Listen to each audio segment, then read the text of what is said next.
Hello students, अपना जो last lecture था वो एलिमेंट्री कैनाल में बड़ी आंत्र के बारे में था, लार्ज इंटेस्टाइन के बारे में था, है ना। हम डिटेल में स्टडी कर चुके हैं एलिमेंट्री कैनाल की, ठीक है ना। एक जो कंप्लीट डाइजेस्टिव सिस्टम होता है, पाचन तंत्र होता है, वो एलिमेंट्री कैनाल यानी कि आहार नाल और सहायक पाचक ग्रंथियों से मिलकर बना होता है, ठीक है ना। जो एलिमेंट्री कैनाल थी वो डिटेल में हम पढ़ चुके हैं। लास्ट अपना जो टॉपिक था वो बड़ी आंत्र या लार्ज इंटेस्टाइन था, वो हम पढ़ चुके, ठीक है ना। आज हम बात करेंगे सहायक पाचक ग्रंथियों के बारे में, एक्सेसरी डाइजेस्टिव ग्लैंड्स, ठीक है ना। अब सबसे पहले अपन बात कर लेते हैं सलाइवरी ग्लैंड्स के बारे में, लार ग्रंथियों के बारे में, ठीक है। मनुष्य में 3 प्रकार की सलाइवरी ग्लैंड्स उपस्थित होती हैं, ठीक है ना। अब नाम से स्पष्ट है कि सलाइवरी ग्लैंड्स किसका सीक्रेशन करेंगी, सलाइवा का सीक्रेशन करेंगी, ठीक है ना। अब ये वाली जो ग्लैंड्स हैं एक्सोक्राइन ग्लैंड्स हैं, ठीक है ना। वे ग्रंथियाँ जो अपना स्राव किसी नलिका के अंदर रिलीज करती हैं, किसी डक्ट के अंदर रिलीज करती हैं, वो वाली कौन सी, एक्सोक्राइन, ठीक है ना। और जिनमें डक्ट नहीं होती वो डायरेक्ट अपना जो सीक्रेशन है वो ब्लड के अंदर रिलीज करती हैं, उनको हम बोलेंगे एंडोक्राइन। और कुछ ऐसी ग्रंथियाँ भी हैं जिनमें दोनों टाइप्स की सेल्स होती हैं, ठीक है ना। यानी कि कुछ सेल्स तो अपना सीक्रेशन ब्लड के अंदर रिलीज करती हैं, कुछ सेल्स अपना सीक्रेशन किसी डक्ट के अंदर रिलीज करती हैं, तो उनको हम मिश्रित ग्रंथियाँ, मिक्स ग्लैंड कहते हैं, ठीक है ना। अब जो सलाइवरी ग्लैंड्स हैं वो सलाइवा का सीक्रेशन करती हैं, ठीक है ना। और एक एडल्ट मनुष्य में, ठीक है ना, एक एडल्ट पर्सन के अंदर पर डे 1 से 1.5 लीटर सलाइवा का सीक्रेशन होता है, ठीक है ना।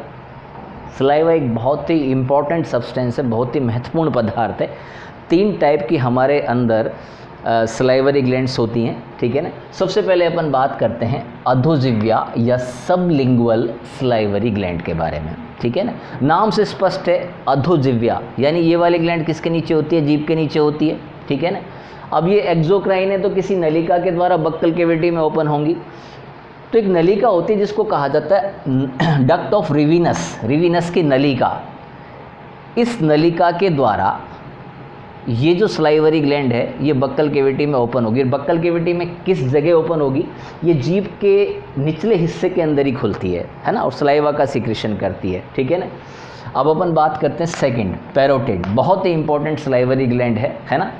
ये हमारे कान के नीचे होती है, 1 पेयर है, एक जोड़ी पैरोटिड ग्लैंड्स है, कान के नीचे होती है, ठीक है ना। ये जो अपना सीक्रेशन है वो स्टेंशन ट्यूब के अंदर या स्टेंशन डक्ट के अंदर या स्टेंशन नलिका के अंदर रिलीज करेगी, ठीक है ना। ऊपरी जबड़े के जो इंसाइजर्स हैं उनके पास ये ओपन होती है, उनके पास ये खुलती है, ठीक है ना। कई बार ऐसा होता है कि वायरल इन्फेक्शन की वजह से इनके अंदर स्वेलिंग आ जाती है, ये इनमें सूजन आ जाता है ना। इसको सामान्य भाषा में मम्स या कन्फेड कहा जाता है, ठीक है ना। इससे सलाइवा का सीक्रेशन भी रुक जाता है और इनमें एक बहुत ज़्यादा पेन होता है और यहाँ पे स्वेलिंग आ जाती है, सूजन आ जाता है, ठीक है ना। अब थर्ड टाइप की जो ग्लैंड है ना, वो है सब मैक्सिलरी या सब मैंडिबुलरी, है ना। ये लोअर जा और अपर जा, अपर जा लोअर जा, इनका जो जंक्शन है जहाँ पर ये दोनों आपस में मिलते हैं, फ्यूज़ होते हैं, ठीक है ना, उस संधि पर ये वाली सलाइवरी ग्लैंड्स उपस्थित होती हैं, ठीक है ना। अब ये ओपन कहाँ होती हैं, खुलती कहाँ हैं, है ना। ये लोअर जा के प्री मोलर्स यानी कि जो निचला जबड़ा है उसके जो प्री मोलर टीथ हैं, है ना, ये उनके पास में खुलती है। और जो अपना ये सलाइवा जो रिलीज करेंगी उसके लिए एक नलिका पाई जाती है जिसको बोला जाता है वार्टन नलिका, ठीक है ना। अब अपन इसका कॉम्पोजिशन देख लेते हैं कि सलाइवा के अंदर है क्या क्या, कौन कौन से सब्सटेंस मौजूद हैं। सलाइवा में सबसे ज़्यादा जल होता है, ठीक है। देखें यहाँ पर 99.5% इसके अंदर वाटर है, ठीक है ना। बाकी ये साल्ट है, सोडियम है, पोटेशियम है ना, क्लोराइड है। कुछ एंटीबैक्टीरियल पदार्थ हैं, लाइसोजाइम है, थायोसाइनेट है, ठीक है ना। ये एंटीबैक्टीरियल पदार्थ है। लाइसोजाइम पसीने के अंदर भी प्रेजेंट होता है, हमारे जो टीयर्स हैं, आंसू है, उनके अंदर भी मौजूद होता है। ये इन्फेक्शन से बचाता है, ये बक्कल कैविटी को इन्फेक्शन से बचाएगा क्योंकि ये सलाइवा के अंदर मौजूद है, ठीक है ना। सलाइवा में म्यूसिन नामक पदार्थ भी उपस्थित होता है जिसके कारण जो इसका लिब्रिकेशन है ना, जो इसकी चिकनाहट है, जो इसका लसलसापन है, ये म्यूसिन के कारण होता है, ठीक है ना। एक और इम्पॉर्टेंट एंजाइम है सलाइवा में, सलाइवरी एमाइलेज, है ना, एक सलाइवरी एमाइलेज है ना, जो स्टार्च का डाइजेशन करता है, ठीक है, जिसे हम टाइलिन बोलते हैं, टाइलिन, ठीक है ना, ये स्टार्च को डाइजेस्ट करेगा, ये भी उपस्थित होता है। ये स्टार्च को शुगर के अंदर कन्वर्ट कर देता है, चेंज कर देता है। बहुत ही महत्वपूर्ण एंजाइम है सलाइवरी एमाइलेज, ठीक है ना। जो फूड का डाइजेशन है वो हमारी बक्कल कैविटी से स्टार्ट हो जाता है। बक्कल कैविटी में 2 प्रकार से डाइजेशन होता है, दांत इसको चबा रहे हैं, ये मैकेनिकल डाइजेशन है। सलाइवा में एक एंजाइम उपस्थित है सलाइवरी एमाइलेज, ये इसको शुगर के अंदर कन्वर्ट कर रहा है स्टार्च को, तो ये केमिकल डाइजेशन हो गया, है ना। कुछ और इम्पोर्टेंट फंक्शन देख लेते हैं हम सलाइवा के।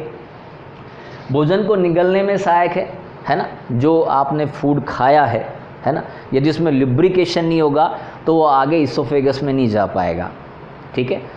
अब इसके अंदर सलाइवा मिल जाती है तो लुब्रिकेशन बढ़ जाता है, तो बहुत आसानी से आगे की तरफ चला जाएगा, ठीक है ना।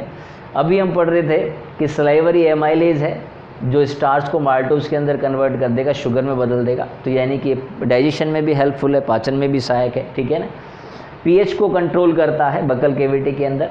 सलाइवा का जो पीएच है वो अबाउट 6.8 होता है ना, यानी कि जो सलाइवा है वो स्लाइटली एसिडिक है, हल्की अम्लीय है, ठीक है।